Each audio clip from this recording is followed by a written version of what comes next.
patawarin mo ang aming mga sala. Iligtas kami sa apoy ng Diyos. Ang mayroon mga kaluluwan, purgatorio, lalong-lalo na yung walang nakaalala.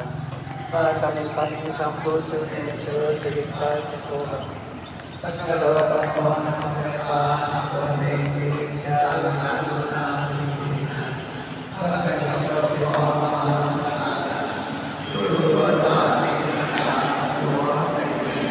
Paalihan kami kung ano ay mapagkakaan ng tulog.